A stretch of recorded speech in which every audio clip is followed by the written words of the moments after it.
Hey soul family, welcome back to the channel. This is the White Feather Tarot, and in today's reading we're taking a look at why you felt stuck and how are you about to move forward. And this is the deck that I'll be using for your piles today to pick your pile. By the way, if you prefer to pick your piles using your zodiac signs, you will find a timestamp for that down in the description box. And the same goes for spirit picking your pile. This is also an option, and you will find it in the timestamp in the description box. But otherwise, let's take a look at your cards for today's reading. For pile number 1, you've got the card Ancestors.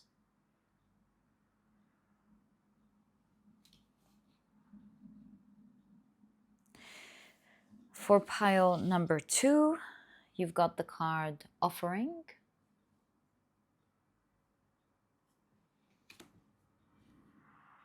And for pile number 3, you've got the card Death. If you prefer to pick your piles using your crystals, then let me add these right now. There we go. So for pile number 1, you've got the white Howlite.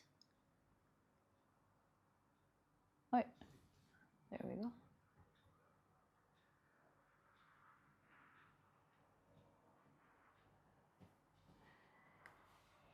For pile number 2, you've got the Carnelian.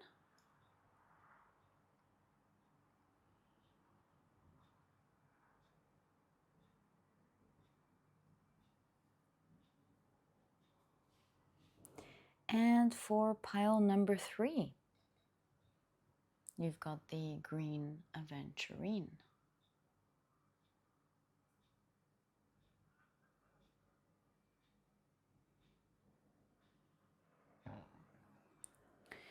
So take a look at which one of these 3 piles you're the most drawn to, and this will be the pile for you here today.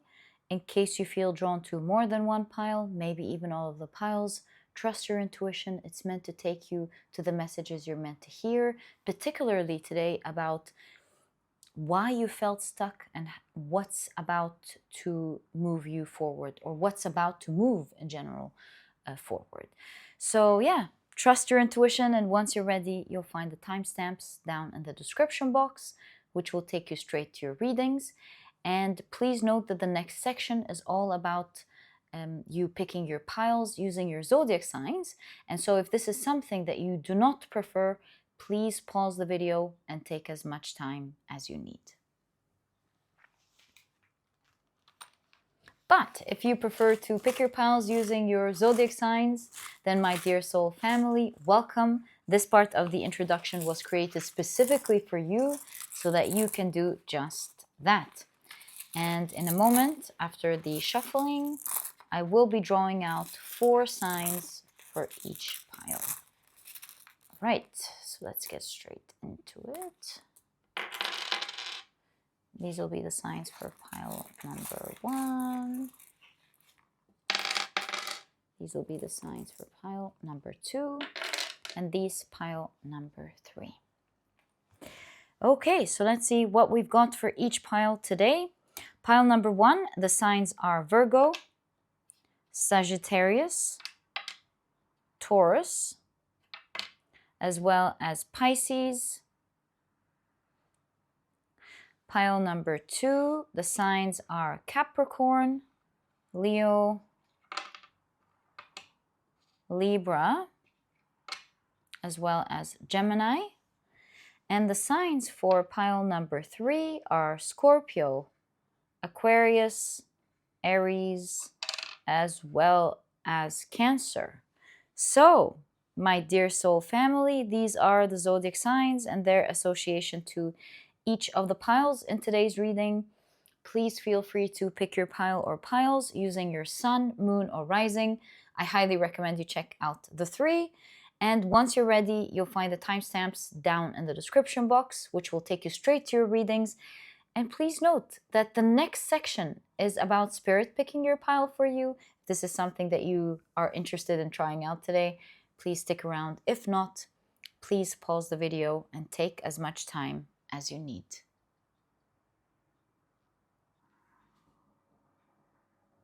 If you wish for Spirit to pick your pile, welcome. This section has been created specifically for you. And in this section, as you know, I assign a different tarot card to each pile. The Magician will be presenting pile number 1, the High Priestess pile number 2, and the Empress pile number 3. And what I do is shuffle the cards until one of them grabs my attention, and that is normally through one of the cards not being passed around, and I know that it is your chosen pile. All right, so let's ask. Why have you felt stuck, and how are you about to move forward?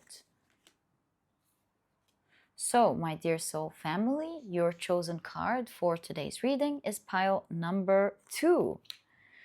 Right, so these were the different ways in which you can pick your pile in today's reading. I truly hope you've enjoyed them and that they brought you the clarity that you need to find your pile. And once you're ready, you'll find the timestamps down in the description box. Click on your timestamps and I will see you in your readings.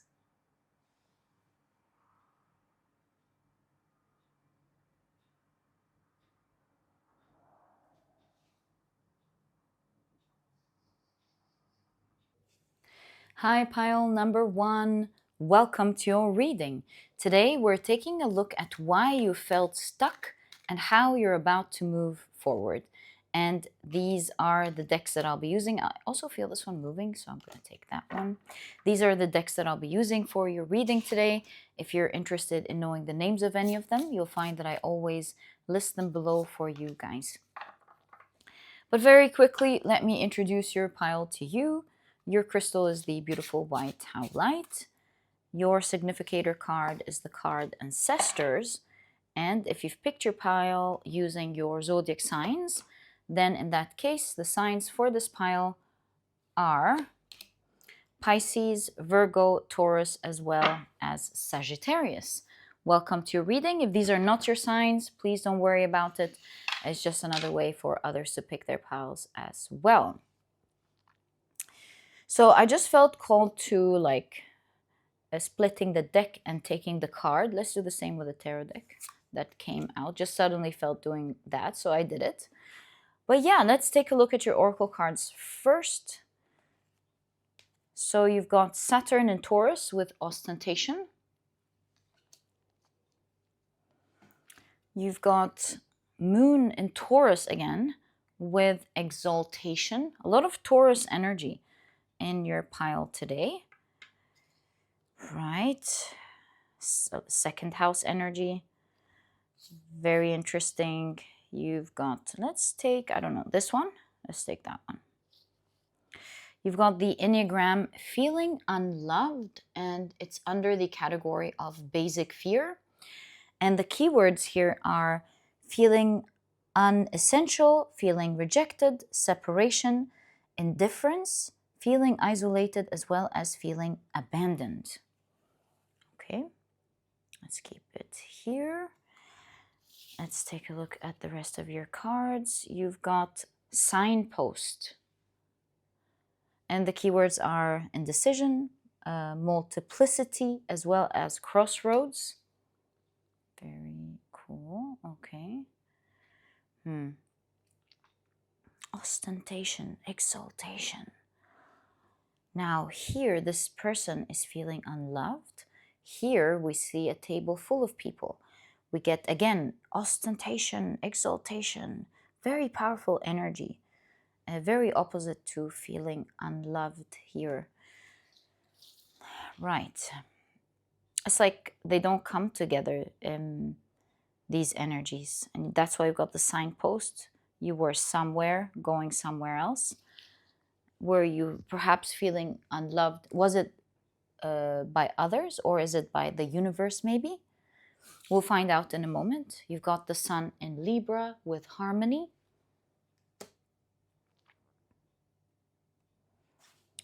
And it's interesting how the cards are going around this figure. It's because of the setup, I guess. you've got bargaining.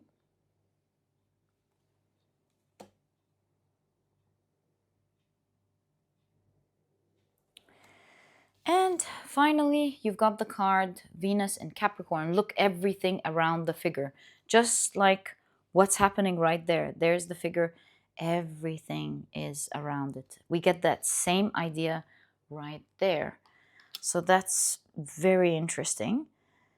Okay, let's take a look at your tarot cards.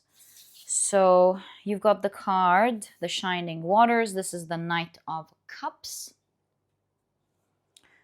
Waves of the Undine, I believe. And there's the Undine right there. All right. You've got the Wheel of Fortune. Wow. The Sphinx, destiny turning. Wow. Things are changing, in fact, for you. Whoa, you've got the Tower card. Things are changing in a massive way for this pile. I mean, if you felt unloved, boy, will you really understand how much you're loved?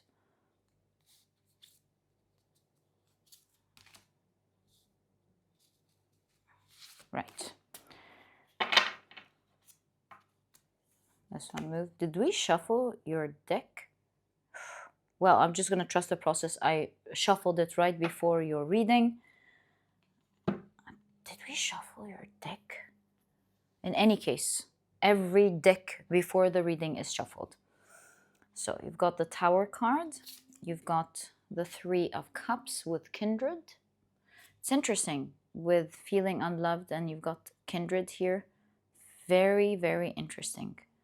You're going to be surrounded by so many people, so many blessings. It's going to be beautiful energy. You've got the Two of Orbs with the keyword, the Two of Pentacles with the keyword, the tension.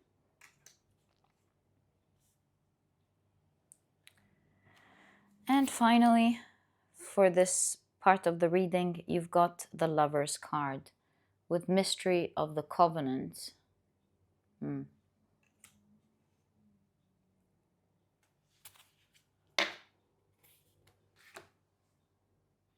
Look at that. There's a massive shift. The old coming down. This reminds me of the alchemist Maxime. Solve e coagula. Something must dissolve in order for it to form into something new. So I see that there's a massive change in your destiny. And the reason we say destiny is because you have a hand. There's something in your hands. The Lover's card emphasizes that you're gonna, depending on the choices that you're gonna be making, we're gonna be taking a look at what sort of change, massive change, that is going to happen when it comes to the change in your destiny. So is there a massive change? Yes. Which direction exactly you're going? We're all not sure. It depends on the choices that you will be making. And sometimes choices are, when we look at massive changes and major choices that we've got to make, sometimes it has to do with, and I'm just like following my intuition here, I could be wrong, it could be like choices that you know about, but sometimes they could be pertaining to gratification. Are you going to delay gratification, or are you going to choose instant gratification? But also other massive choices are you going to choose to do the one thing that will lead to your transcendence? Yeah, I guess it's the same. Or are you going to choose comfort? That is gratification at the end of the day. But I do see you at a crossroad. And with bargaining, I do see you going back and forth. Libra, Sun in Libra. It's a time of decision. Which one are you going to go by? What are you going to choose? And we're going to find out more about this particular choice that you will be making. Now that you're moving forward, it would really depend on which direction are you going to choose. Both of them are going to move you forward. And both of them will be making massive changes in your life. Both of them, with the Three of Cups, are going to lead to celebration. But does it mean that they are not entirely different? No, they do mean, this does not mean that they won't be, entirely different. For example, one may be something that gives you gratification right away. It is a massive change to where you are right now. Indeed, it is a great life that you're going to feel very fortunate about in any case, absolutely. But it might not take you as far as the other choice. The other choice may not give you that instant hit right away. It might feel like, yes, it's great because you're moving forward. You're not getting all the benefits that you would have gotten with the first choice, but you know that you're going somewhere great. And if you are patient, if you choose to delay gratification, then in that case, you're going to reach something massive, something amazing. It's kind of like, are you going to settle for something nice, or are you going to wait for exactly what your heart is yearning for? That is a choice that I see you making next. But I like to check the cards because I think the cards will either adjust it, which happens a lot. Sometimes I channel something and the cards tweaks it to the correct manner. Sometimes it confirms it, and sometimes it just says something else entirely different. So let's see. Let's see what type of choice are you going to be making. So you've got the Seven of Swords with the Rogue. Shortcut. The Seven of Swords could be a shortcut. Well, you've got the Six of Swords with the Quester. Now, here's the thing. I paused because I was thinking shortcut versus going slow, right? Isn't this confirming the idea of delaying gratification? Let's check the third card. And look, there's the new moon here versus the full moon, like waiting a little bit to get what you want. But here, like getting a shortcut, getting something right away with the new moon, like now. And from the very beginning. But here, you reach what you want after some time. And then you've got the Scarlet Shield. This is the Queen of Swords. Sanctum of the Valiant. Exactly. The choice is up to you. But you win big by doing the right thing, Queen of Swords. Staying disciplined. Not following your emotions, but knowing you're going after the right thing. I think this definitely sums up the idea we've been seeing with choice. So in all cases, are you going to be moving forward? Absolutely. And you're going to love it either way. But one is way better than the other. It's the difference between the height of a tree versus the height towards a star. Like major difference between the two. So it's not for me to tell you. Maybe you would prefer a shortcut, and that's absolutely okay. This is really all in your hands. It is your choice. No tarot reader, no guru, nobody, depending on what the situation is, should try to push you. Maybe the height of a tree is exactly what you want. Maybe that is what you want. So really follow your mind and look at your goals. What are my goals? As you see these massive things, because we're going to talk about that in a moment, there are massive things happening in your life. You're going to find yourself these days at a crossroad. Maybe you're going to have to, it seems, make a decision. Second house actually two, it's like you're going to pick between two things. And bargaining, you're going back and forth between the strawberry here, what you desire. The owl is the mind, between what you really desire, want to get right now, versus what you know is the right thing that you should do. In any case, with the basic fear here, it is saying don't let your fears run your destiny. Don't let it be the driving force. And this is a decision that you will be making on your own. But your ancestors specifically are going to be watching out for you. And we'll see how your ancestors in a moment play a role, because I see trees, which remind me of family trees.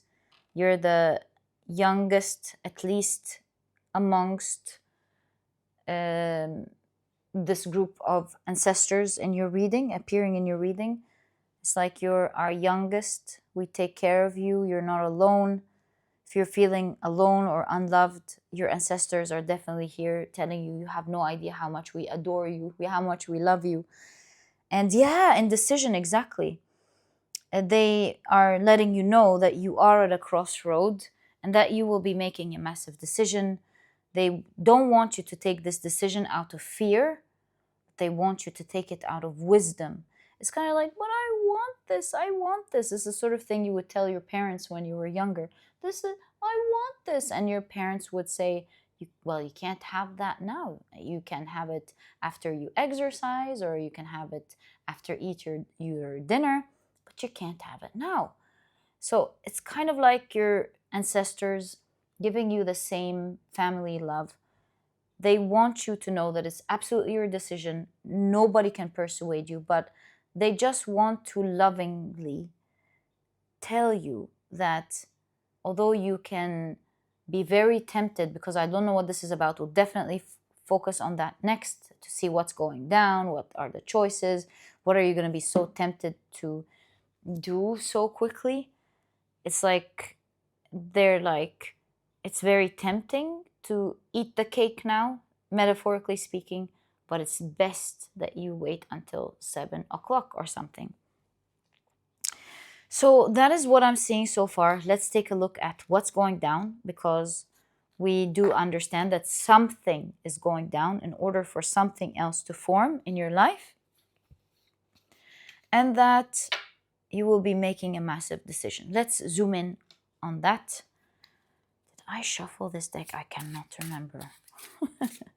Anyways, no, I mean during your reading, of course. Let's pull out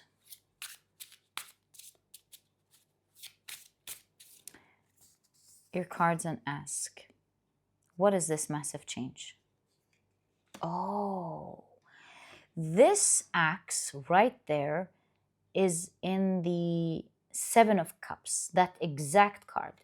The 7 of Cups in this deck talks about gluttony. What is the word called? Like the 7 sins. It talks about things like greed and so on and so forth. So it looks to me like when things start coming down, your shadow will appear, because the 7 of Cups is shown in this deck to be looking at a mirror, self-reflecting.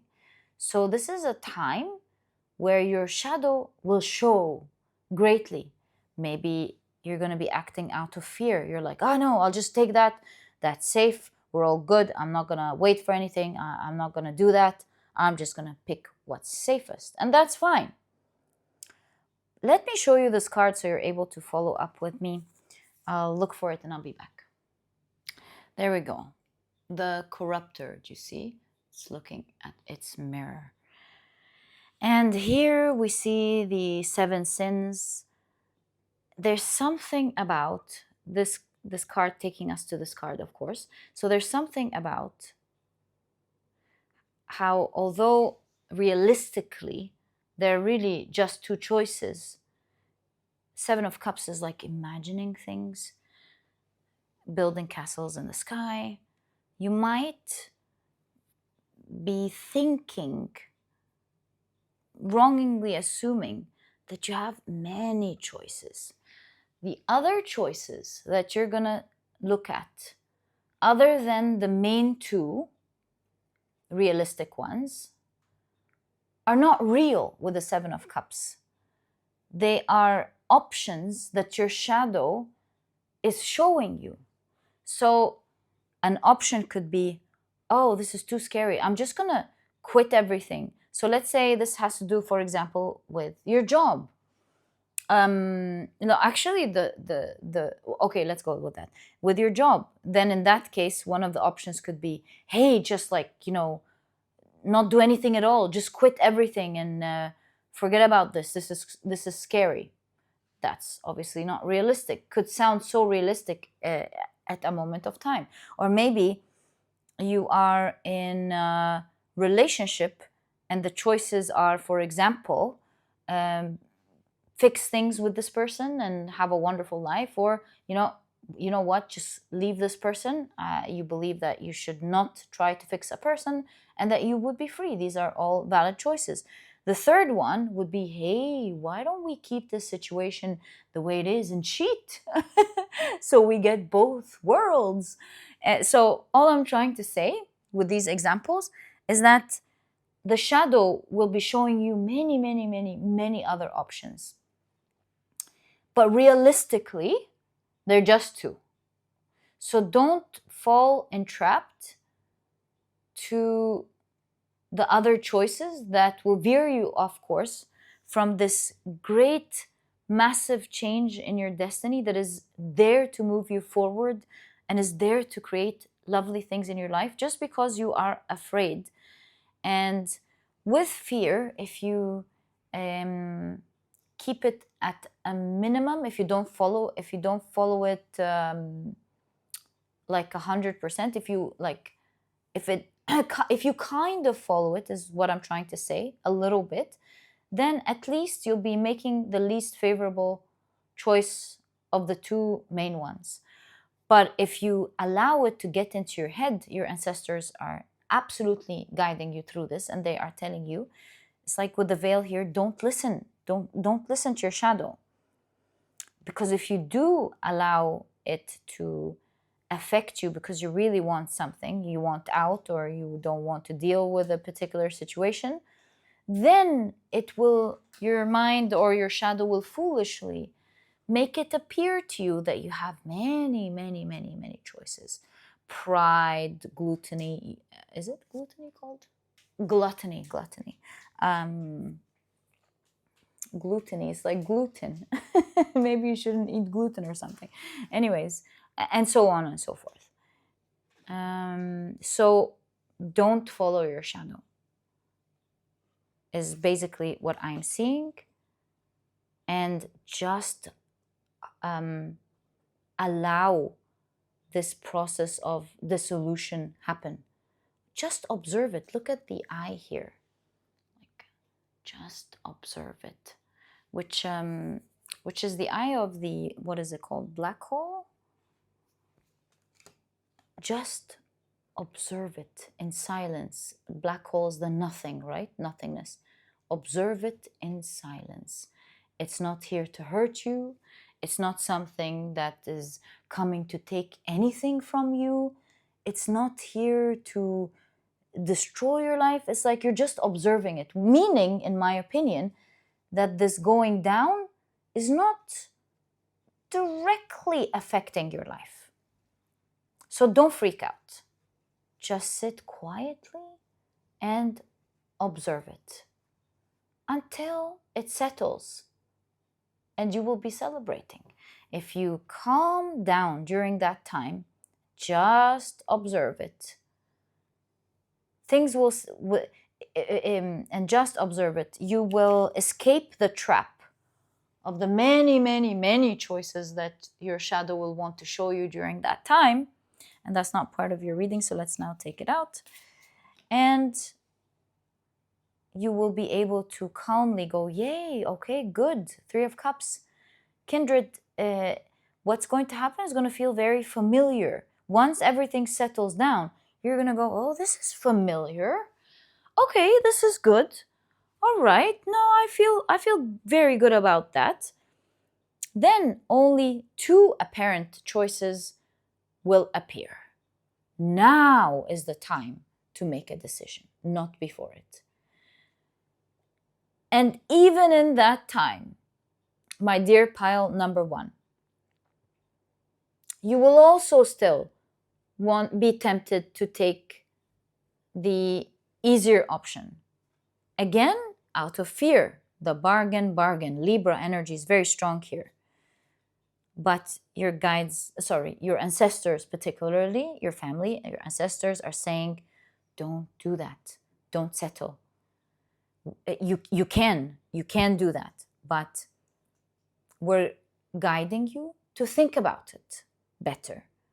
Do what you want, and like we've seen in the very beginning, these two practical choices, they're both great, but they're here to tell you to just wait a little bit for this gratification. You can have your strawberry, you can have your cake, but not now, Wait until you've finished your dinner and you can have it. That's exactly what I'm seeing here. No, so why did I have these? I was probably looking at this. Yes. What is this thing that is dissolving in your life? Let's look at its energy. Oh, the memory keeper. This is the Six of Cups, right? You've got the World card with the New World Order. Crown of the Magi.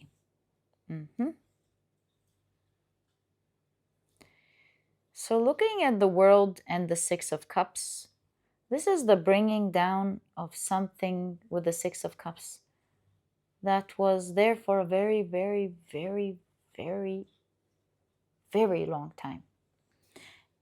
New World Order suggests you are used to an older one. There is some form of solid foundation that you are so used to in your life. And in your point of view, when we want to do this, we go there. Or when we want money, for example, we go to work.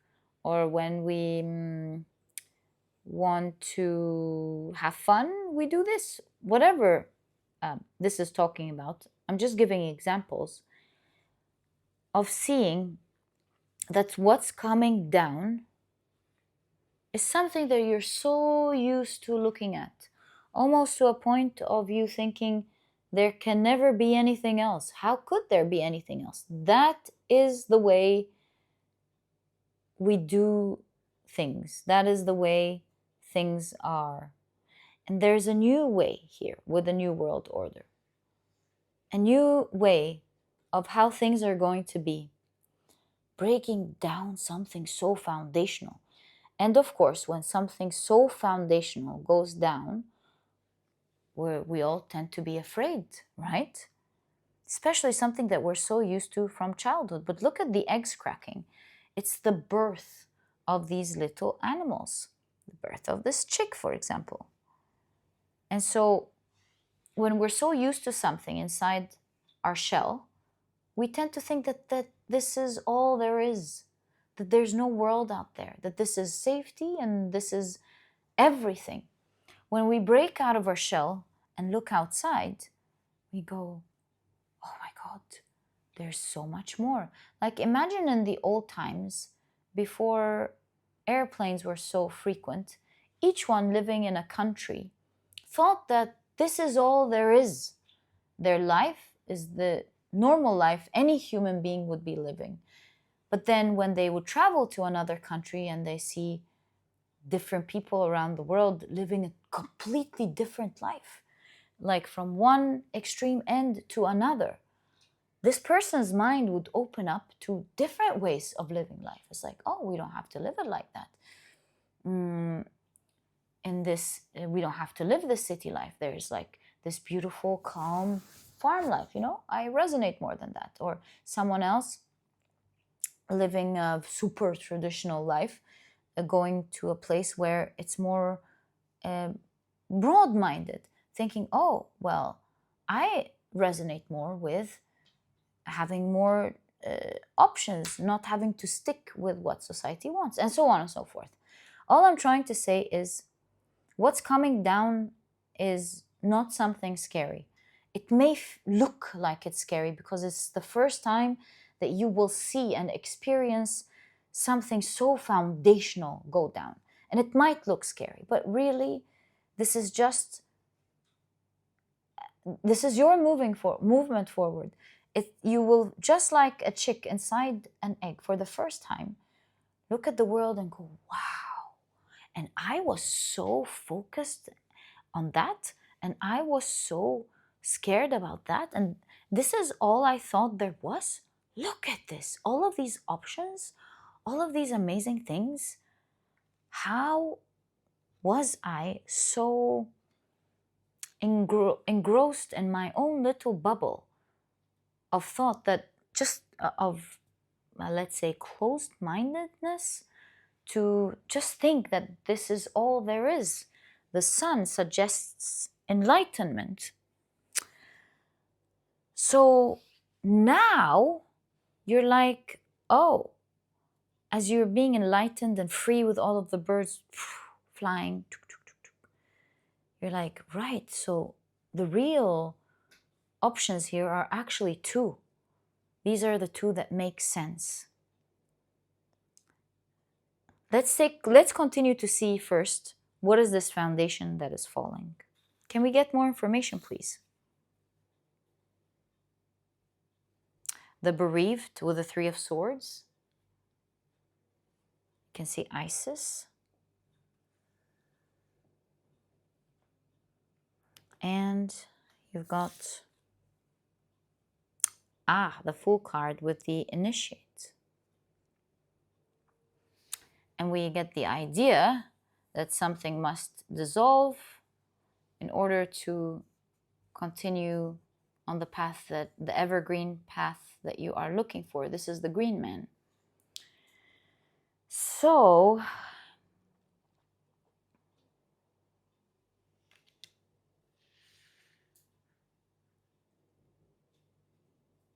and look at the fox sleeping. It's like, wait until this settles. Take care and nurture yourself during that time. Take care of your heart specifically. Just take good care of yourself during that time.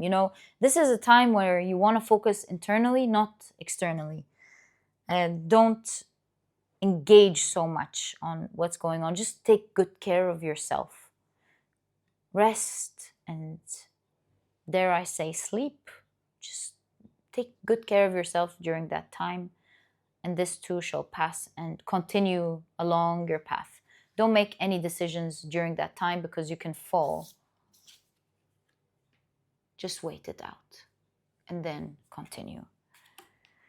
So it's not giving us exactly what this information is, but what this is, but I do see a new eon because I see Isis. This is probably when she was crying over the death of Osiris. I mean, I'm sure this is what's going on here, but let me check. Yes, this is when Isis was, in fact, mourning the death of her beloved husband Osiris. And what happens here is that she picks up the pieces, the little pieces everywhere, all around Egypt. And she puts Osiris back together. They get Horus, and Horus represents a new eon.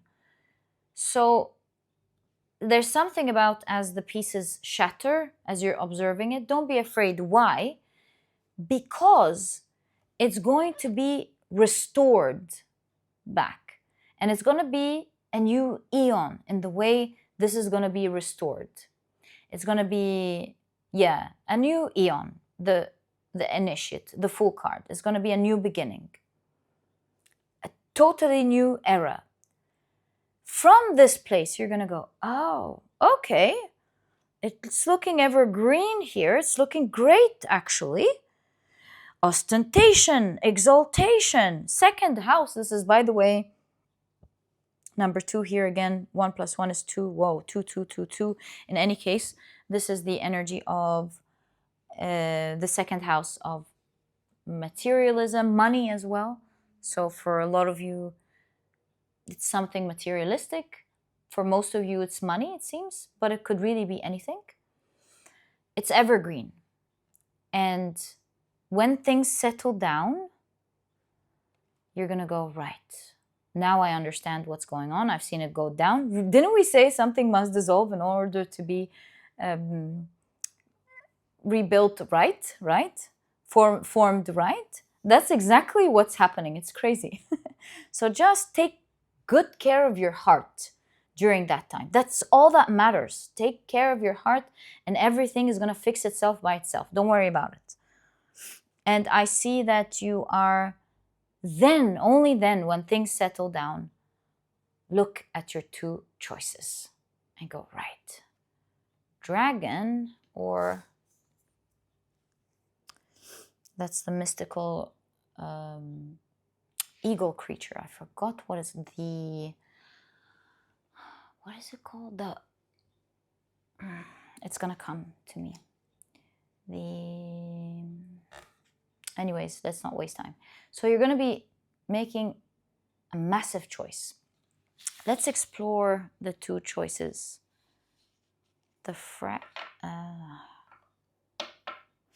Right. Let me shuffle your deck and I'll be back.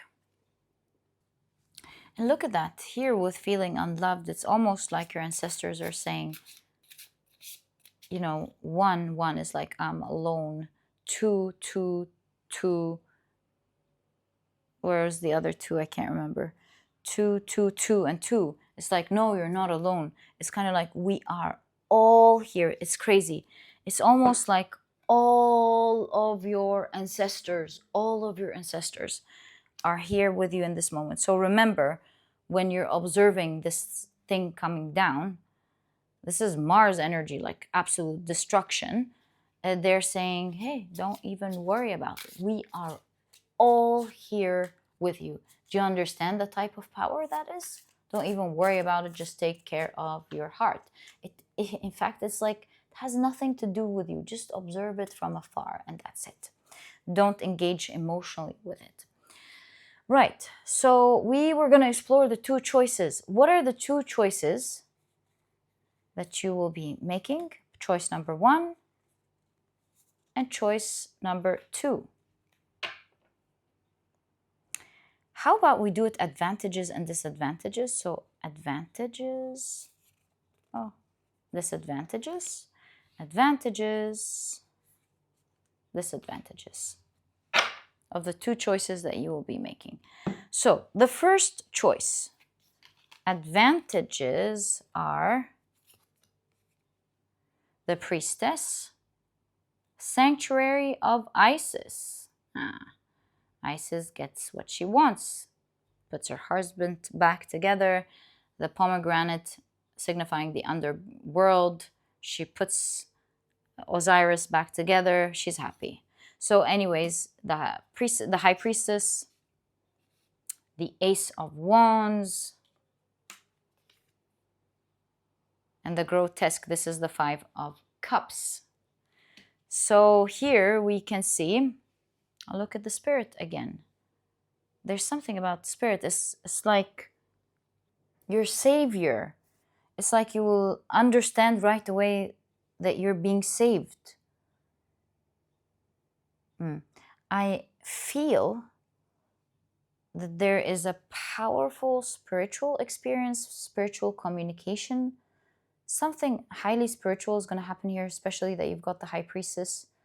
Don't know what to tell you about this. Like, your ancestors are somehow going to communicate with you here. Just a feeling. But in any case, the first option, back to the first option, it's a powerful one. Ace of Wands, you can see that you get the benefit right away. You get to enjoy it right away.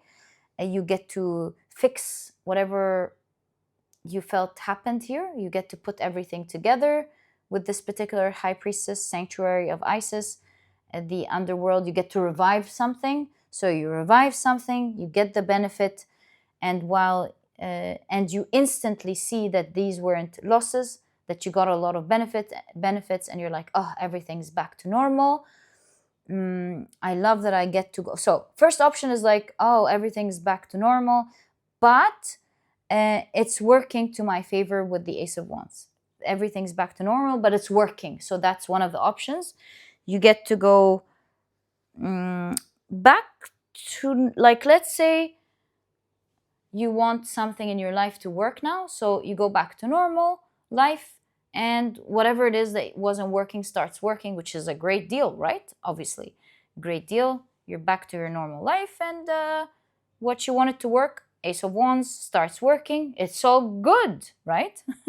Who would miss out on something like that? So that is the first option. The cons, however, are Hermit with the erudite.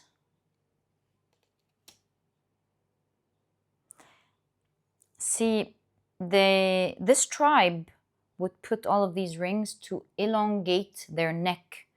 So there's something about your head held up high, which is great, actually, of course. But let's see how this is a con. You've got the Holy Grail with the Ace of Cups, the purifying. So your ancestors are just showing you that this isn't going to be bad. This is not like a bad choice or anything. And you've got the Six of Swords with the Quester. Here's the con. It's a great new beginning. You get to hold your head up high. But here's the thing with the Hermit and the Six of Swords and the Ace of Cups. Like, you're starting from the very beginning. And it's a long way with the Six of Swords. Like, eventually, you're going to get the great benefit that you get from here. But because you're getting the instant gratification right away, getting to the great advantage that you're getting here will take much, much longer, let's say years, for example. But you get to have what you're looking for right away. In terms of the great advantage, however, that comes here. And although this is not getting instant gratification, it does get the great advantage, however, like much sooner than here. Okay, so the Hermit is showing that it's going to take time for you to find your way in order to get that great advantage. With the Hermit and the Six of Swords, maybe you're going to go through a long time of feeling like, I don't want to say lost, but you really don't know where to go, how to figure it out. Eventually, you're going to get there with the Six of Swords and the Hermit, of course, but it's just going to take a long time. Other than that, you get the benefit right away. Your health is held high. You're not facing the instant consequences of whatever you felt was lost during that time or you were afraid was going to be lost. You recuperate. Everything's great. You're like, okay, let's continue. So that's what's going on in the first choice. Second choice.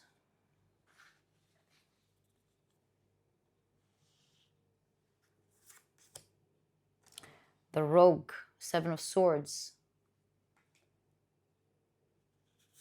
We're looking at the advantages.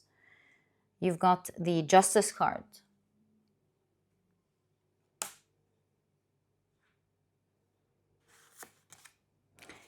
Justice card and the Seven of Swords makes me think of a legal shortcut or something. The Emperor, wow.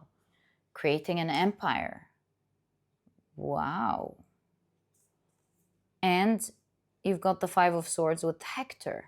So you can see here that the biggest advantage here is that this big thing that you actually really want, you legally get to have, or justly or rightfully so, in the right manner, get to have it as a shortcut in a much, much, much shorter time than you would have had you taken that choice. Because here, this is actually what you're seeking. This is what you want. This is much more powerful. Ace of Wands, powerful, yes. Emperor, powerful, oh, absolutely. This is not just the Emperor, this is a major arcana. So this is like having much, much bigger power than the Ace of Wands. And the advantage here also in the second choice is that with the Five of Swords, it allows you to overcome something powerful that used to create war or conflict or a lot of pain. So you nip it in the bud, you get it over with once and for all. The disadvantages,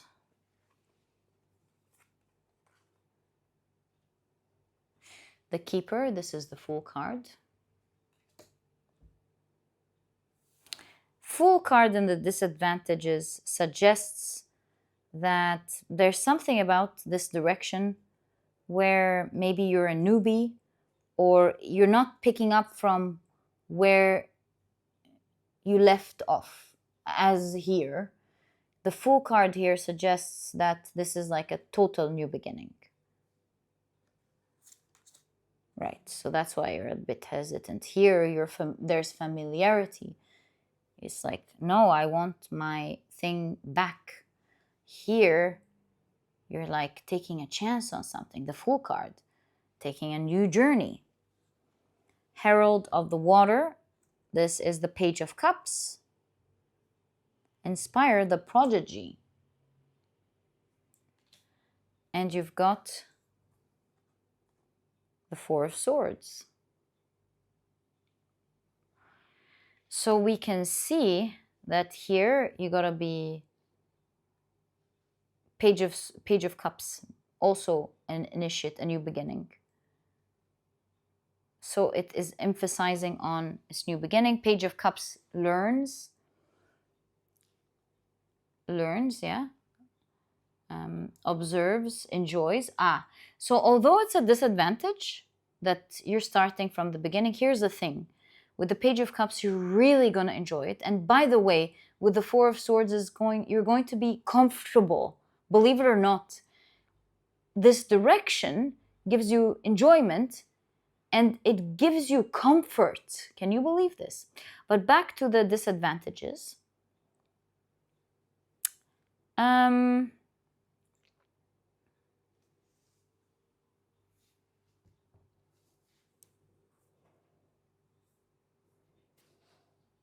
So totally new beginning, there's waiting time. It's beautiful waiting because it could have been the Seven of Pentacles, which shows you have to be patient.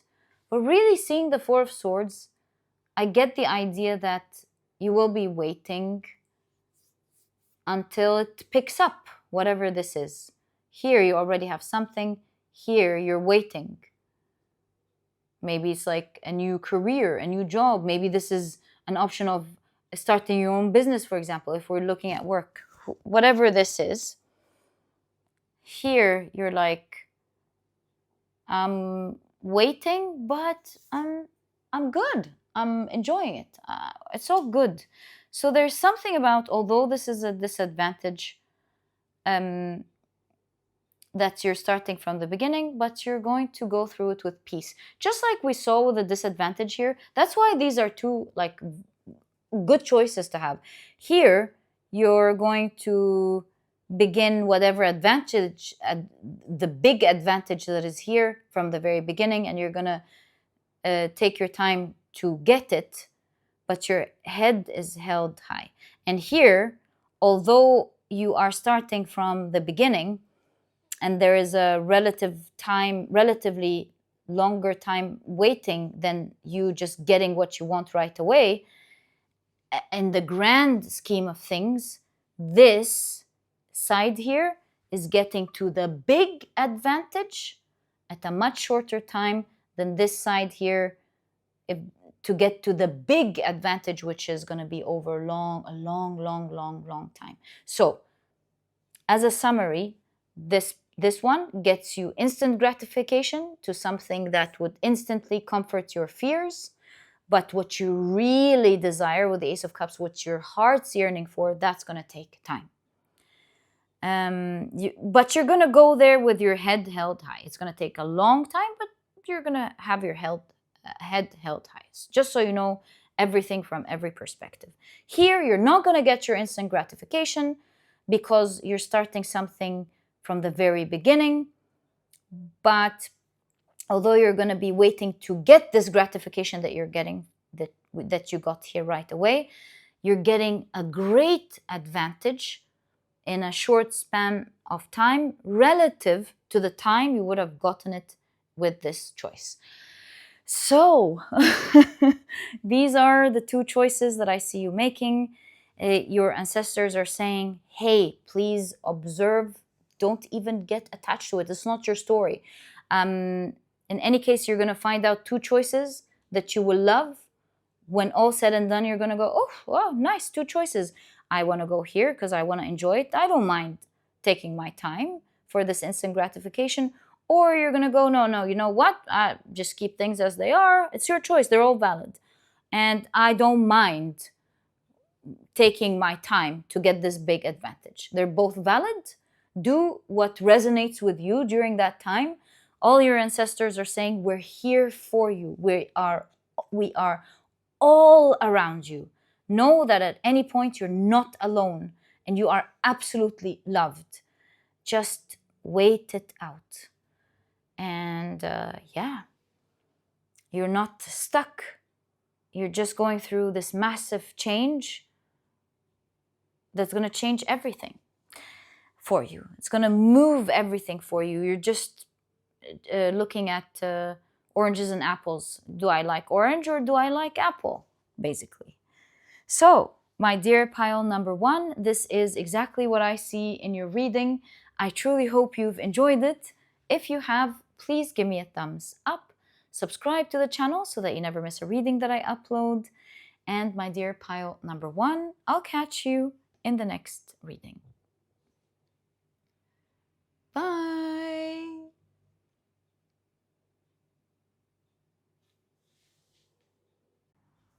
Hi, pile number two. Welcome to your reading. Today we're taking a look at why you felt stuck and how are you about to move forward. And these are the decks that I'll be using in your reading today. If you're interested in knowing the names of any of them, this one moved, I'm going to take it. You'll find that I always list them below for you guys. But very quickly, let me introduce your pile to you. Your crystal is the beautiful Carnelian. Let's go again. There we go. Thank you. Your significator card is the Offering. And if you've picked your pile using your zodiac signs, then in that case, the signs for this pile are Capricorn, Leo, Libra, as well as Gemini. Welcome to your reading. If these are not your signs, please don't worry about it. It's just another way for others to pick their piles as well. Okay. So let's start off with your oracle cards, and then we'll expand your reading using your tarot cards. Yeah, I feel called to this one first. So you've got the Enneagram Anger under the category of avoidance. And the keywords are losing control, annoying, pleasure, mistaking, impulsiveness, as well as personal desires. You've got adrift.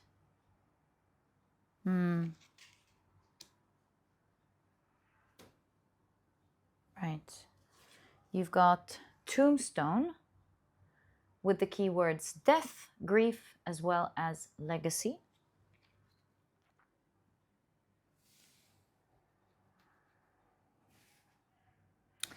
I heard something, or at least I saw an idea, not heard, but I saw an idea in my mind.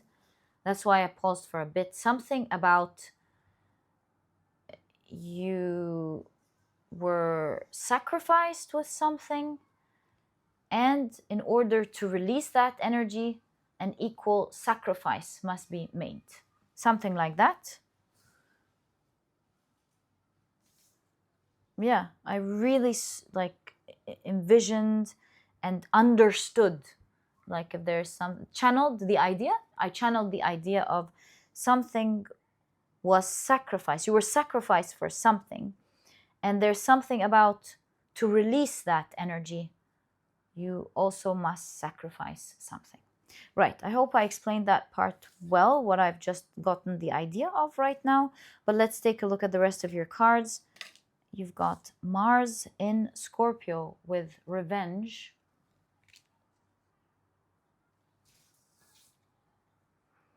The Moon in Taurus with exaltation. Yeah, it does look like a sacrifice here as well. And yeah, it's like that sacrifice is your revenge, at least energetically, to what happened previously. So, you know how that could apply in our lives? Like you were sacrificed with something, and then when you make a sacrifice, that's the revenge. How they say that if someone does you wrong, for example, living your best life is the revenge. So with that same idea, the reading here is talking about how you were sacrificed with something, and in order to release or get revenge to what happened, you must sacrifice something to let it go. Yeah, I hope you're able to grasp energetically or as an idea what I'm trying to say. But in any case, we're going to expand and expand on this reading, and we're going to allow it to freely show us where it wants to take you, my dear pile number 2. You've got the Moon in Gemini with adaptability. Right. Yeah, it's kind of with adaptability, it's like accepting what happened and understanding that you must let something go, maybe, with offering here.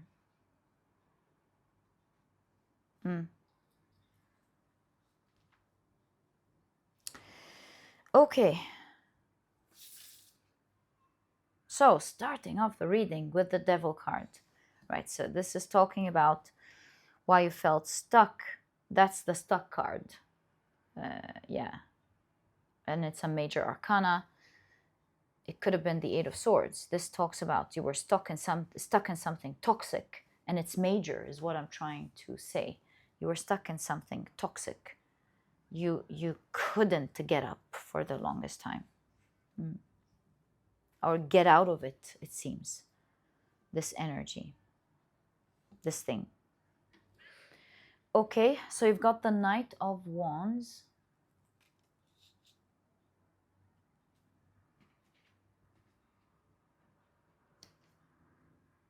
And the Four of Wands. Looking at the Knight of Wands and the Devil card, I'm getting the idea that the more you're panicking from it, the more you try to escape it by panicking, the quicker you get into it. It's like exactly the idea of the sand. What is it called? The quicksand? Yeah, the quicksand. The more you panic and try to take yourself out of it quickly, the deeper you get into it. So talk about stuck in this pile. This is a big thing. With the tombstone, the more you feel like something is becoming over, it's taking you down, and it's like, is this over? Is this over? The more it's obviously making you feel anger, and the more it's making you feel like you're losing control. You've got the Four of Wands, the King of Swords. Oh, good to see the King of Swords here. Right. Because the King of Swords is going to nip it in the bud right now. The King of Swords is about to teach you how you can get out of this quicksand situation. And you've got the Justice card, making everything right. Things coming into balance, things moving correctly.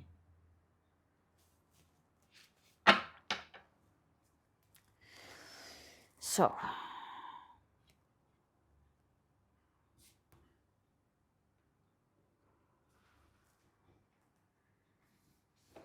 this King of Swords is making me envision something. Like sometimes one's got to make a big sacrifice that they may not like. But once we understand the situation well, once we've understood and accepted what sort of thing is already a loss, even though we haven't accepted it away yet, once we've accepted that, we can now make the necessary decisions to cut the losses, because whether you at this point admit that you've lost it or not, it's not there anymore. And one must cut the losses in order to be free and released and not stay stuck here. Like, for example, someone at war is really sad over their foot, for example, and the doctor says, unfortunately, we have to take it out. And that's an extreme example here, of course, but it's just one way to show you what I mean. It's very hard for us to sometimes, and we all have to go one way in our lives in one thing or the other, where we have to make a sacrifice, where it takes time for us to let it sink in, to accept it, and to understand that it's already gone, and to move on. I think it's like a human experience that we all go through one way or the other. So it looks like here that this chaos that's happening, where you're feeling stuck, this huge chaos has happened, and there's something about accepting that it happened. And remember that everything at the end of the day happens for you and not against you. And if you go through the storm, you understand more about it, why it happened for you, what it was teaching you, how it's working out for you eventually. But if you run away from the storm, then you continually ask, why is this happening to me? And not answering the question, and not going through it to answer the question. So there's something about you running away from it for so long, and thus creating more chaos, thus making you feel more angry and feeling like you are losing control. And the more you do that, the more adrift, the further away you go from the control that you're trying to hold, or that you're trying to have in your life. The more you're moving away from what could take you out of it. It's like the more you try to take control out of this situation, the more you feel like you're losing more control. And that's the sort of energy, like the situation with exaltation, it just gets bigger. And similarly, if you work with its energy rather than against it, with the exaltation energy, you get amazing results. You get to understand why all of this happened in the first place, what it was trying to give you, as hard as this might sound in the moment. Like in the moment when we lose something dear to us, with the tombstone here, it's like a big deal. When it's very hard to even listen to anyone trying to tell you how this makes sense, or to the universe, or to the signs, or anything. Nothing matters at this point. But only when you go through it and you accept it and understand that it is what it is, work with it calmly and intelligently is the key here. And accepting that whatever happened has happened, and doing the necessary sacrifice it needs from you, that you go through the storm successfully. The only way from a storm is through the storm, as they say. Otherwise, you'll keep running away from it, and it'll catch up to you eventually. And so, as you go through it, you take less time than the long haul that you would take running away from it, as it catches up to you anyway. And you come out of it going, oh, okay, well, going through it was it was scary, but it's definitely shorter. And then you start to see the advantages that the storm has come into your life to do and to create. As crazy as this may sound to you right now, it came for a reason. It came to adjust something and give you power. And with the Four of Wands, dare I say, elevate and celebrate something important in your life. So that's what I'm seeing in your reading here. And so up next, I'm seeing a point of great wisdom, doing the right thing. You're realizing, I must rise above this with the Four of Wands. I must rise above this anger, this trying to control the situation.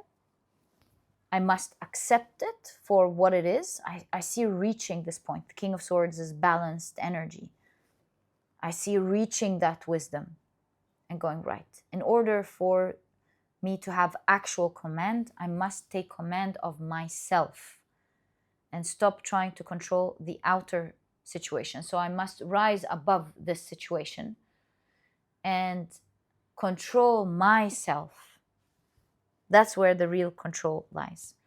What must I do to make this situation right for myself? And in that situation up next in your life, I do see you, after the acceptance, going, right. In order for this to start unlocking itself, or in order for me to free myself from this situation, I must sacrifice something, and I must sacrifice something big. Because whether I like it or not, I am wise and I understand that this is the right thing to do for now. So what are you sacrificing up next? With the offering card being your significator card. That is the main energy that you are doing to move forward, my dear pile number 2. So what are you sacrificing exactly? Yeah. With the Strength card, you are sacrificing whatever it is that is taking your power from you, and you're choosing your power over what you were trying to control. It's like, sometimes it's as simple as not reacting to it anymore, even if that makes you lose something. And you're like, no, I choose to stand in my power rather than trying to get something, for example. In any case, you're going to choose the side or something that gives you back your power, instead of trying to control the situation and try to take your power. It is the moment you realize, I'm not stuck. I was stuck by choice because I didn't want to let go of something. I wanted back what I had, what I lost here, because there's a lot of grief, death, grief, legacy. There's in this pile, it looks to me like you've really lost something very valuable, and you don't want to move on. You don't want to move past it. You don't even want to admit that you may have lost it. And it's very hard to hear, and it may be a tough pill to swallow. But I like to deliver your messages truthfully and honestly. Fully reliant on the fact that if Spirit is choosing to show you this, then you are ready to hear it. And you've got 1 and 9 here, showing that 9 that's the end of this, and 1 is a new beginning, full new beginning, turning the page. You've got the Ace of Swords. We're taking a look at how you're getting your power back. What are you doing to move forward? You've got the Queen of Wands. the Six of Cups,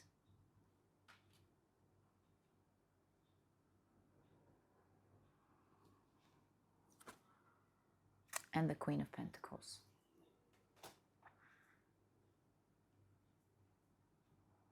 The Queen of Wands is strong character, strong archetype. So strength, Queen of Wands, another queen, Queen of Pentacles, who does what she knows is good for her to achieve her dreams. So you're taking a new strategy with the Ace of Swords next. You have clarity now. You're not afraid to listen to the truth and to hear the truth, understand the whole situation correctly. And with the Philosopher's Stone, you are transmuting the situation to your favor, turning it into a great advantage, because with the Philosopher's Stone, we turn regular metal into gold. So it's not the end here with the Tombstone. It's realizing that it's the end of a chapter, and you're going to be using that energy, it seems to me, to your favor. That's what's going on here. The Queen of Wands, the creator. By standing in your power and going, fine, I accept what happened, gives you power right away. You start making plans accordingly. This time you're planning with great clarity because you're not afraid of the truth. You've accepted what happened. And so the Queen of Wands here works with alchemy. What we're seeing with the Philosopher's Stone. All the red here are connecting us. That is the sacrifice. You're going, right, in order for me to make the best out of this situation, I must stand in my power, let it go, and from that place, do the necessary things that I need to do to grow in this situation with the Six of Cups. Now, seeing the growth card right next to the Queen of Pentacles shows that as you alchemize this particular situation, meaning accept it, stand in your power, you start using it to your favor, little by little, with the Six of Cups representing growth. You take your time for something to grow. You nurture it with love with the Six of Cups. You put love into it as it grows. The Queen of Pentacles shows that not only do you get out of the situation, but you use it to your favor to make your dream life come true. And that is not only the possibility in your particular situation, but that is actually what is going to happen. You're on that path. Your cards are reading that you are reaching this point of clarity. Whether you are there yet and you're nodding and you're saying, yes, that's exactly what I was thinking, or you're not there yet, your energy shows that you're getting there. You're getting to a point where you're like tired of this and rising above it. There's a point where you're tired of trying to control this, tired of watching yourself lose control every minute as you try to control it. There's a moment where you go, that's it, I'm done. I'm going to rise above all of this, and I'm going to see what I need to do as a person. What is the right thing to do for me now in this situation? Not trying to beg for something or trying to wait for something to happen, or not try to feel like I'm stuck in this situation. Am I really stuck? How can I stand in my power is the first question.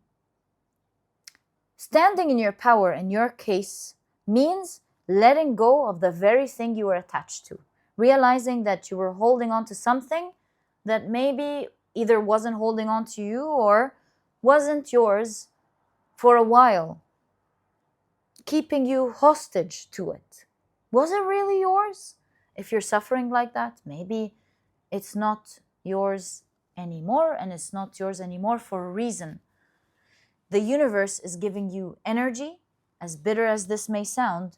That is the energy of creation. And if you use this energy wisely now to your favor, you turn it into a heroic story that gives you actually the very thing that you want, but it gives it to you solidly with the Queen of Pentacles. Not in terms of an illusion like the Devil card, like thinking you have it when you don't. If you alchemize this particular situation that you are in, you can shift it to your favor, do the best out of it. If you're truthful and honest enough with yourself, and you stand in your power and nurture it for it to grow, you're going to be living the reality that you have been looking for and wanting from the very beginning. And that is the real revenge to this situation.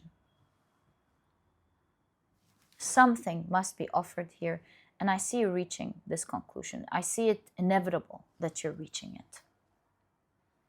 And again, with exaltation, I'm reminding you that just as it feels super bad to work against this energy, just as it's going to be super good and blessed, you will feel blessed and get a lot of amazing results if you do work with that energy. Let's ask, what is standing in your power? What does standing in your power require you to do in this situation that you are in as you're reaching this conclusion? What does standing in your power require? Seven of Pentacles. Accepting first and foremost that there is something that you can't have right now, that you need to be patient, but also understanding that it's not all gone, that it's going to take you. See, Six of Cups and the Seven of Pentacles are very similar in the fact that it takes time to grow, right? So standing in your power means accepting that it's not there right now, and that is that, and accepting also and understanding that it doesn't mean that it's fully lost, but that it's going to take its time to grow. Yeah, you want to understand that it's not impossible to get it. That needs to be adjusted. It's not impossible, like that's not the only way, but you want to accept that there is a way, but it's just going to take more time than right now. Standing in your power is the Knight of Pentacles. It's the exact same thing. It's, oh my God, exact same thing. There's something about keep your eye on the goal. There's another way. It's going to take time. Stay consistent and patient. Stay disciplined and making small, incremental, but consistent changes or moves towards that goal. It requires patience and it requires consistency for it to grow, but it's not lost. It's just not going to be from that direction. Any more ideas? Ace of Wands. Ace of Wands is raw power and raw energy of creation. That's what the Ace of Wands is. There's something about you have the power to create this for yourself. It's almost like don't beg for it. Don't try to limit yourself. You are a creator. Don't forget who you are. Don't forget your essence. Don't forget your soul power. You have the capability to create this for yourself. So standing in your power means that you accept that it's not from that direction. You are not going to beg or play this illusion game, but you're going to do it for yourself. That's what it is. You understand that it's going to take time and consistency and effort, but you're the creator. And you are fully believing that you're fully with the Ace of Wands capable of doing this, whatever you want for yourself, it alchemizes that energy to your favor. You use that energy to your favor right away. From the minute you decide that you're going to stand in your power and do it for yourself, that's you getting raw energy and using it to your favor. That's like you're standing at a point that everyone would love. That point where when you do something, it works. You're standing in that point. You've got that energy with the Philosopher's Stone that just works. You're standing right there. So use it to your favor. That is the moment of creation. That is the moment where you've got a lot of energy it's in the form of chaos. Grab that chaos and use that powerful energy to your favor, is what your cards are showing. Understanding that you've got power in this moment, because most people would run away. Chaos is huge energy, and people don't know how to handle this energy. If you go, hello chaos, I got this, and you turn it into your favor, I know, easier said than done, but that's the reality of things. Chaos is energy that you can transmute to your favor, thus the Philosopher's Stone. And to let it go and decide to use this energy instead to your favor takes you to exactly where you want to be, my dear pile number 2. Exactly. You create from it the world that you want. That's exactly what I see. And so stop trying to control chaos. That cannot be controlled. It's meant to happen. It's raw energy. But instead, use that energy, alchemize it to your favor, because you just got yourself some powerful energy that will make anything work, whatever you do with it. So what are you guided to do with the Ace of Wands? What are you guided to do to begin this creation process? And it begins by you standing in your power, and we've already discussed this. Once you stand in your power correctly, as we've discussed how, you reach a point where you understand that you can create something instead. What do you start creating? The Empress. Oh my God, it's the card of creation. You nurture something that you love. You start nurturing something that you actually care about, something that belongs to you. You take care of yourself first, and you take care of what is important for you. You start asking the question, if you don't know what is important to you yet, what do you create? Well, then that's the most important question that you need to ask yourself. Yes, what is it that you care about? And you want to nurture that first, because that's the womb with the Empress. You've got that raw energy, you've got the womb, bam, creation happens. So you want to stand in your power and going, I can do this for myself. I will use that power to my advantage. And it begins with creating a womb. The womb is you thinking about what is important to me. And that's where you want to put your focus on and nurture all of the things that are important to you. It's time to take care of yourself and the things that you love and to nurture it, instead of focusing on what you can't control. There's the womb. So we've got the energetic masculine energy, we've got the energetic feminine energy ready for you. So what do you do next? This energy is ready because you decided to work with it. You taking care of things creates the womb. So what do you do next? Queen of Swords. Right, perfect. Next, after you've identified what it is that you want in life, what you care about, and you're starting to actively nurture the things that you have in your life that you love, like I'm going to take care of myself, I'm going to go out and have fun, I'm going to take care of my hair, whatever it is that you care about. And these are a bunch of dreams that I really want to achieve. Queen of Swords here says, continue to take care of all of the things that you love, because that's the womb. Like, don't just be disciplined and move towards one goal. You want the womb. And the feminine energy is you want to nurture the things you care about, because you want to be in that beautiful energy of not just being masculine, going after the things that are that you want, but you want to have the womb, and that means you want to enjoy things in life. Don't throw anything like, I enjoy this, I enjoy planting, go ahead and start planting. I want to take care of this, I haven't paid attention to that. I want to look good, whatever this is.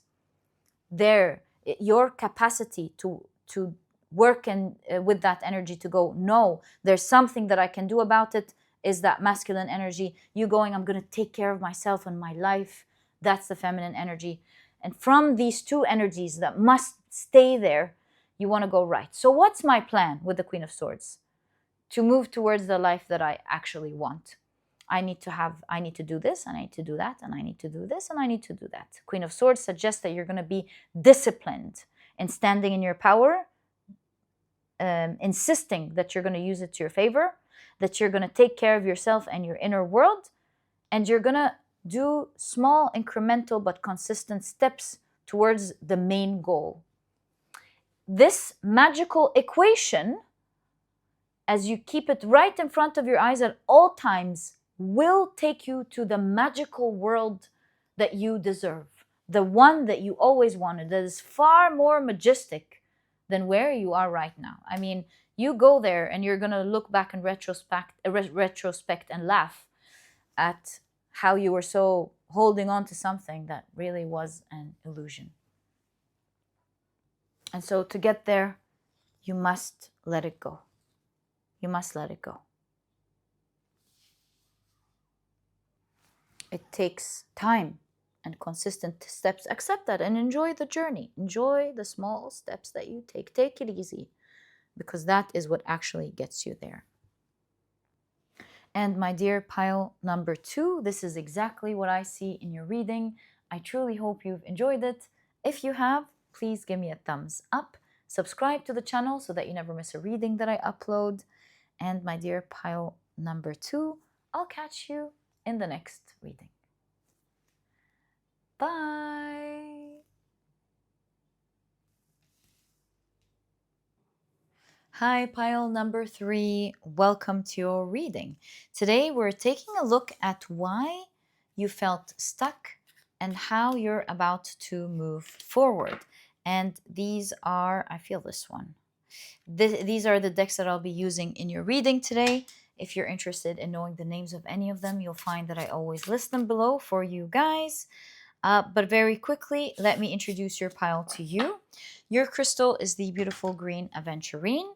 Your significator card is Death. And if you've picked your pile using your, I feel this one as well, zodiac signs, then in that case, the signs for this pile are Cancer, Scorpio, Aries, as well as Aquarius. Welcome to your reading. If these are not your signs, please don't worry about it. It's just another way for others to pick their piles as well. Okay, so let's get straight into it. We'll take a look at your oracle cards first, and then we'll be expanding your reading using your tarot cards. All right. So you've got the file with the keywords mystery, strangeness, as well as transformation. And here we go again. You've got the Philosopher's Stone. It popped up in pile number 2. And so if you were drawn to pile number 2, I highly recommend it. It could probably expand on your reading or show you even something else entirely. So you've got the Enneagram knowledge, and it's under the category of compulsion or ideal. So the keywords here are understanding, expertise, skill, erudition, education, as well as specialization. Interesting cards. I feel like scientists or knowledgeable people deal with many situations in a far different way than we do. Here we see people celebrating in a near a tombstone. And by the way, this is because this is a Slavic tradition, just so you know what's going on here. And every Easter, the second Monday after Easter, they celebrate, or they create this joyful feast where they remember their loved ones and celebrate their loved ones, and they come together and celebrate with spirit. So what I'm trying to say here is that, going back to the point that I was saying, seeing the file, seeing the knowledge, I'm feeling like scientists, because of the knowledge that they have and the experiments and the many things they observe to publish their paper, their scientific papers, they have to like prove, and they have to present a number of cases that prove their point. Because of all of the knowledge that they have and deep understanding of things, they tend to deal with many things in life in a different, even opposite way than what we do. So, for example, we would say, let's do this so that we get rid of this disease. They tell you, no, that's not the right thing. The right thing to do is to do the opposite thing for a while, and then you can start doing that, and this way you heal, for example. So there's something about that here. You doing something that you think is the normal thing to do in this situation that you are stuck in, when really to end it is to perhaps take on a different procedure to deal with it. That's my initial thoughts as I take a look at these three cards, but let's wait and see. You've got the chalice. Again, something has to do with healing. So revelry, intoxication, as well as generosity.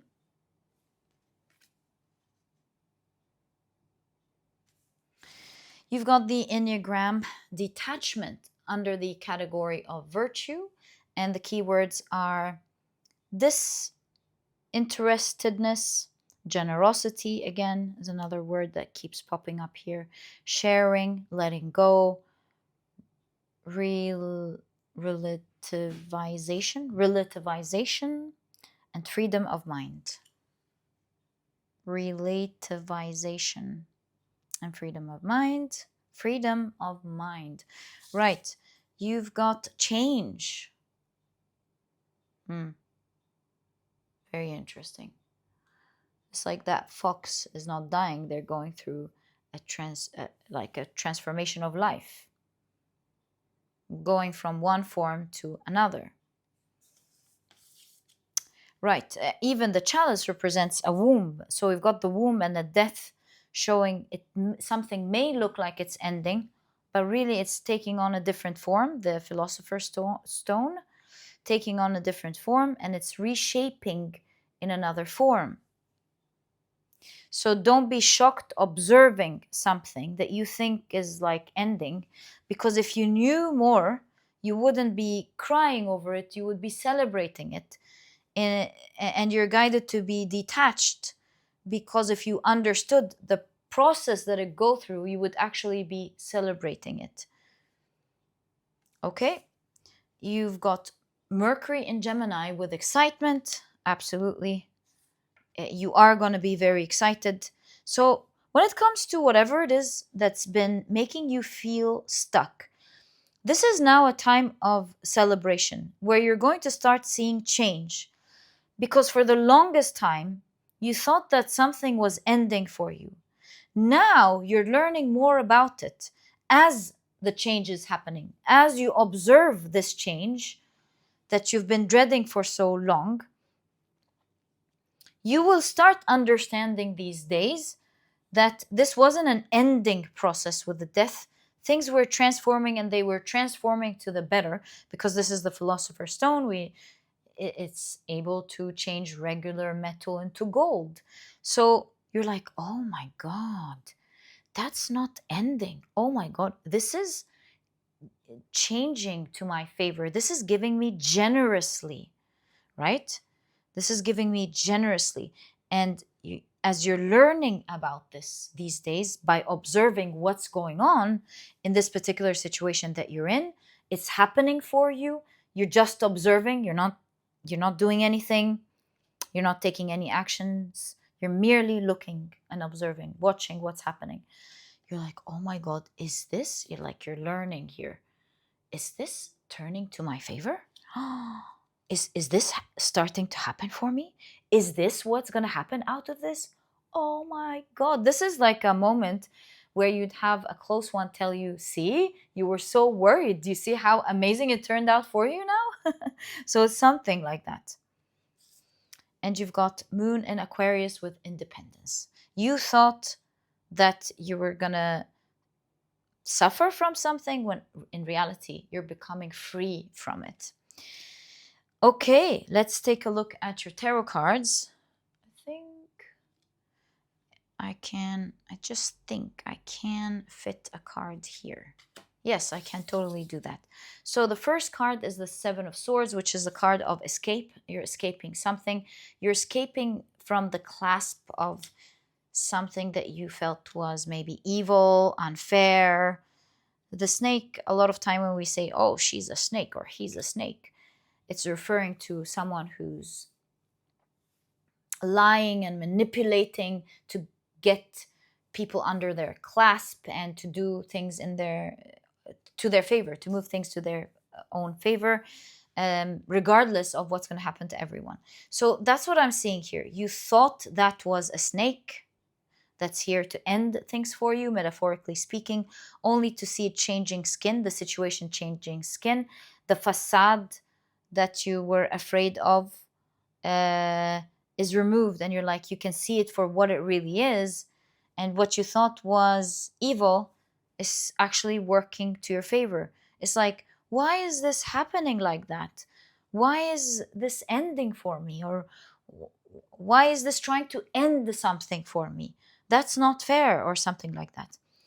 Only to realize, oh my God, this is not working against me. This is totally working for me.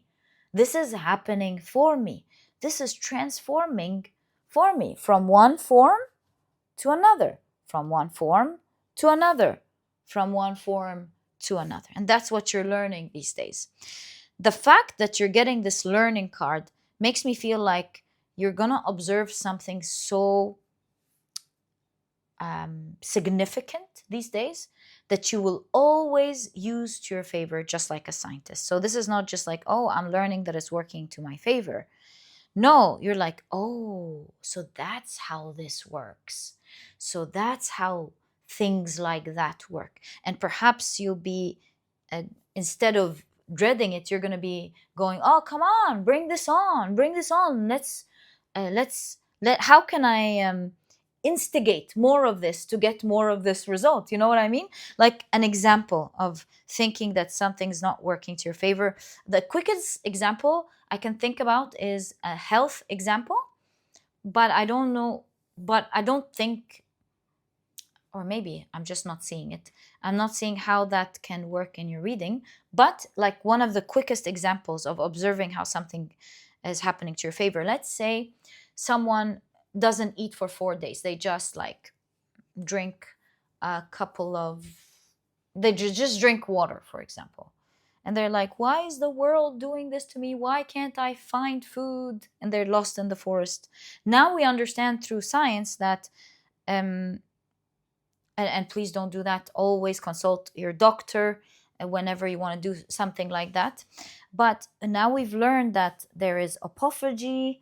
The experts are talking about how that gives the body the space to heal and regenerate stem cells, but of course under the guidance of experts at all times. But my point being is that one can think that the universe is like not giving them food and they're lost in the forest and all they can do is drink, when really what's happening is massive healing in their body that they didn't know is happening. And in that same idea, I just gave this example to translate the energy that I see in your cards. In that same idea, you're labeling, or you not labeling, you are seeing something as ending for you, and as you observe, you're like, oh my God, this is not ending for me, this is actually creating something amazing. My God, the amount of benefits that come from this process. How can I instigate? Look at that, you're like so detached that you're like studying it now. How can we instigate more of this process to get me the sort of results that it's giving me? Like, for example, another example that comes to mind very quickly, but again has nothing to do with us, but like, for example, olives and the polyphenols. The more the trees are in a harsh condition, the more it, like, I don't want to say pushes, but it forces the tree to create more polyphenols, making the olives even healthier. So, all in all, I am seeing that what you think you're stuck in because it's around the neck, the way you're feeling this is grabbing your neck, holding you by the neck in this way, suffocating you from how stuck it's making you, and to the point of you think it's ending something here.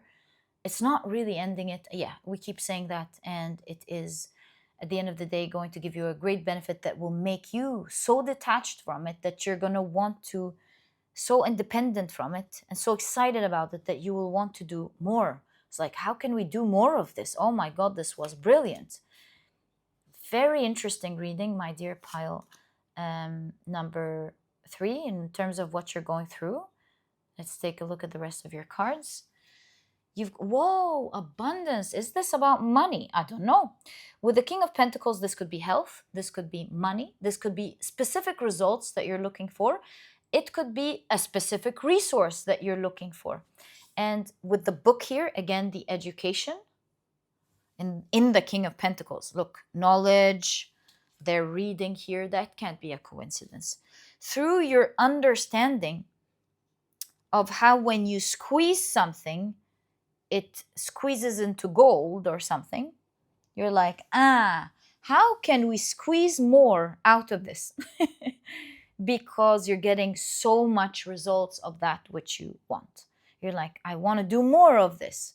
So more of the fasting, more of the risk. Maybe this is you like putting money into something and going, oh no, it's taking all my money, only to watch it transform and give you so much money. And you're like, oh, so that's how it works. It plunges down before it goes up. And you're like, oh, take more of my money. Take all of it. And it's becoming this machine that gives you so much back. Yeah, that's what I'm seeing here. Where you're stuck is just a matter of transmutation to a particular energy. It's transforming it for you, using it, transmuting it for you. So you've got receptivity. This is the Queen of Cups, and you're receiving now. Very nice looking at your reading. This is a time of great receiving. There's a moment of you observing your heart stop, going, oh, like this is a moment where you go, oh, is that it? Until it starts moving again upwards, and you're like, whoa! This is the moment where you start to receive. This is acting like an absolute shortcut with the 7 of Swords in your life, giving you something massive in abundance that doesn't happen in a short span of time like that. So you were never really stuck. You were just going through this transformation phase and learning so much about something that you did not have knowledge of, and you were lucky to gain that sort of exclusive knowledge. You've got the Knight of Swords with fighting. Is there? No, okay. Is there one here? No, it's not. It's probably put the opposite way. Yeah, I'll take it. Right? So you've got the Knight of Swords with fighting. You've got the Queen of Pentacles with flowering. A lot of court cards. And you've got the Dream with the 6 of Cups. Boy, have you been dreaming about this.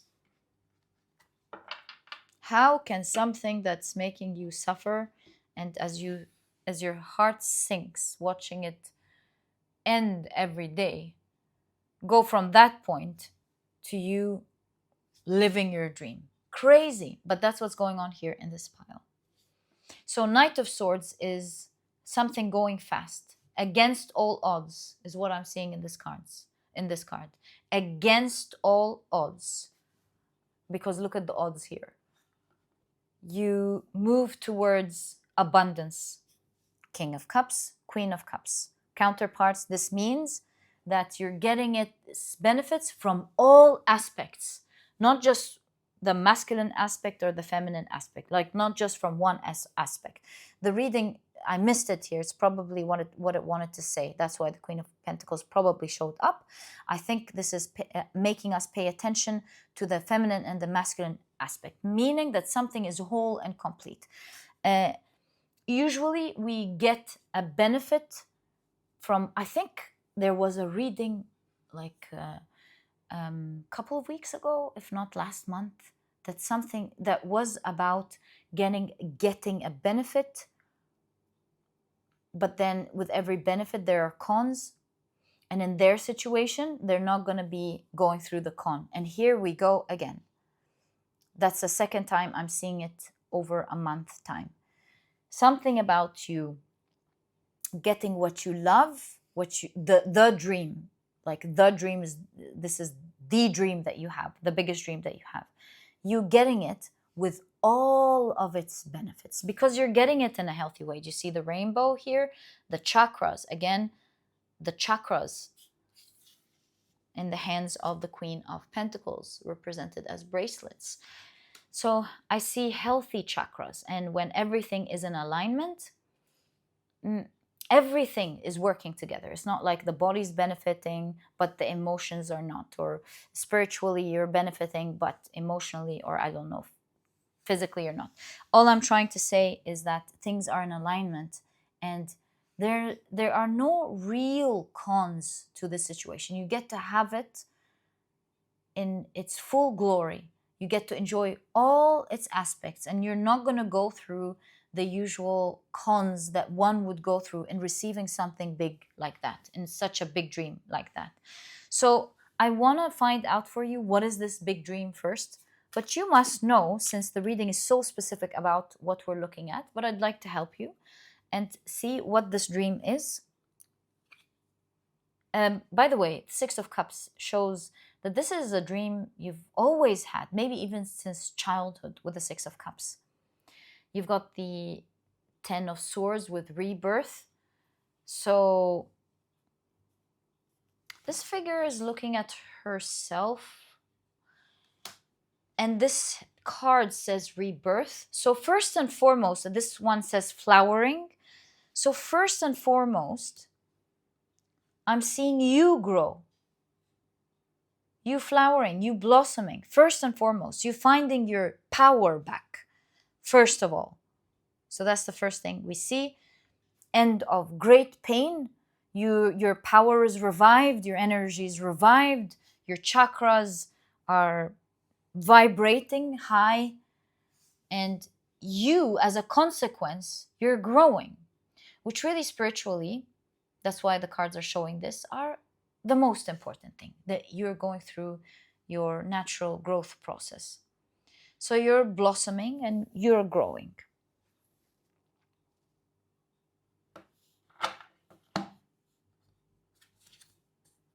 So you see, you're becoming wiser. This is the Sun card with innocence. Now you start living a very positive life, where the little things in life make you happy even before the big. I see you living a very happy life. End of pain. Is this the dream for you? At least it's one of your big dreams. Or at least it's part of the picture. It's the end of the pain. You're mature, you're wiser, and you're living a happy life. You've learned to appreciate everything, especially after the painful times like that. And so, first and foremost, part of that dream is you being happy, is what I'm seeing. Free from pain and happy in life.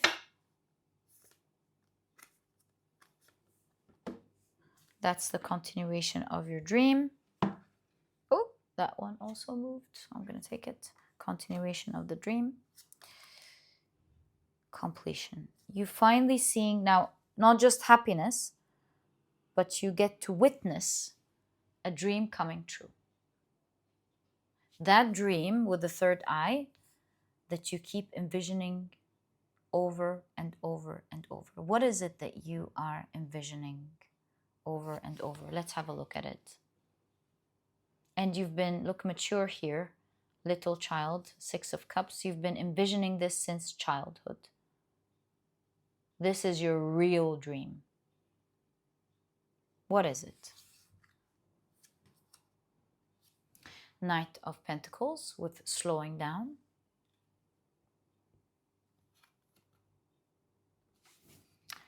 And the Hanged Man with new vision. Very interesting. You're a very interesting person, my dear pile number 3. Your dream is not so like obvious. It's not just like love, although it's there, or money, although it's there. But I feel like with the Knight of Pentacles and the Hanged Man and new vision, it's more sophisticated than just that. Although these are present, love, wealth, health, all the things we would usually want. It's not like you don't want it. They're all there. But when it comes to your real dream, since childhood, it's more sophisticated than that.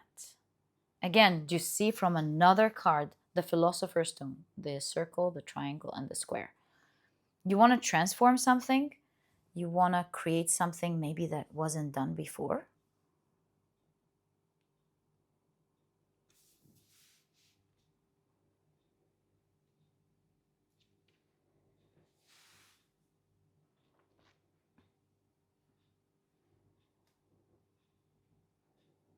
You know how when you enjoy something so much, time slows down in that moment until it feels like it stops? That's what I'm seeing here.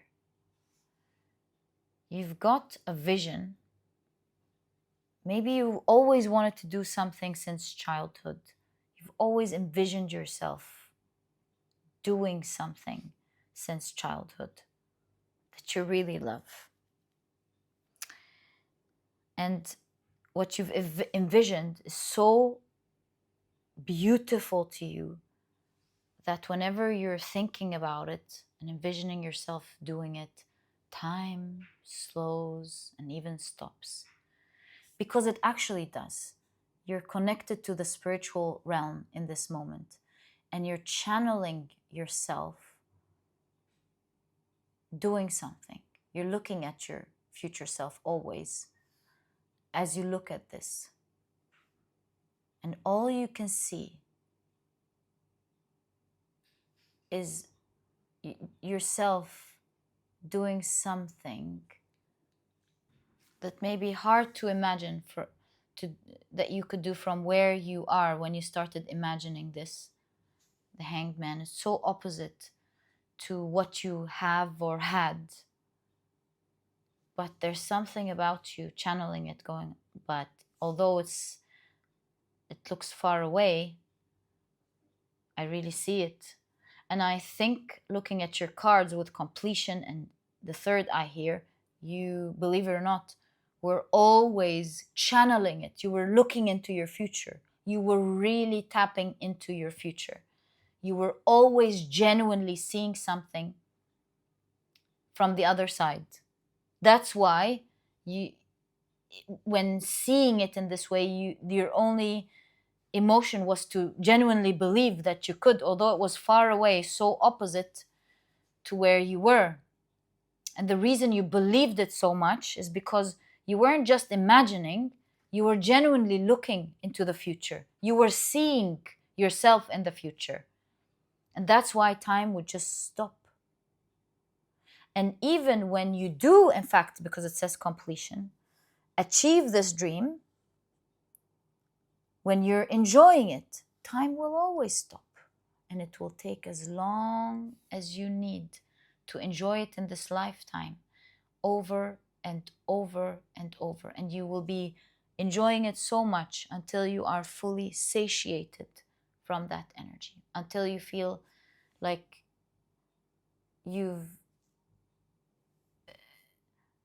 enjoyed that energy to a point of feeling whole, like you've become one with it, integrating it. And so things are changing in a massive way for you. That's why we've got a celebration here in the Death card. Massive, massive way. And all you're guided to do is just observe it. Don't interfere, don't freak out, just observe it. What's going around your neck and what seems to be suffocating you is just changing everything for you.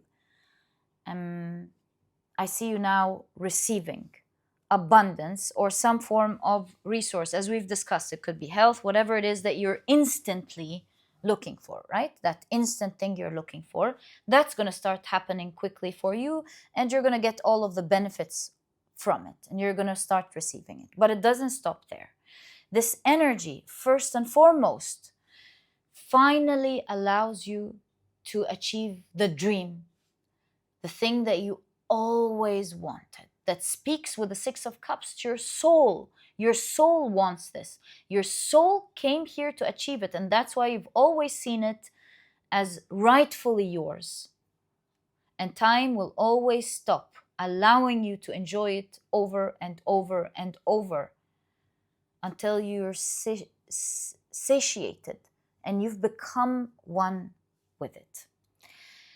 And my dear pile number 3, yeah, this is exactly what I see in your reading. I don't know why. Am I missing something here? Let me just check before something just tells me I'm missing something. I want to check before I end this amazing reading. Oh, I think that's pretty much it, except for 95 plus 5 is 100. 100% meaning completion. And so this shows me you're there most of the way. There's only 5% left. That's like a dot left. There's only a little bit left before you go through this massive transformation in this pile if you're drawn to this pile. Congratulations. You're going to go through something amazing. In this 5%, you're going to go, there's a little moment where you go, oh, and then you go, what? In this, like in and out. One breath in where you're shocked, the next breath you're like, oh. So you don't even need to worry much about this shocking moment that's really changing everything. I wish you all the best of luck with that, my dear pile number 3. I genuinely enjoyed your reading.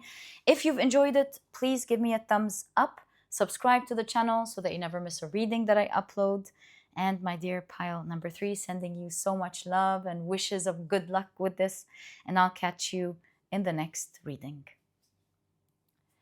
Bye.